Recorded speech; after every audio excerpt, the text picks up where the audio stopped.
You ask Tiger to solve. This deals with linear equations with one unknown.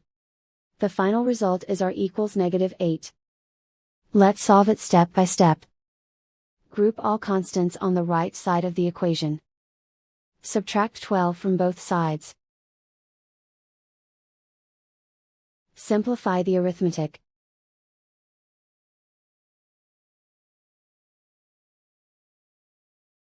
Isolate the r. Multiply both sides by 2. Group like terms. Multiply the coefficients. Simplify the fraction. Simplify the arithmetic. And so the final result is r equals -8.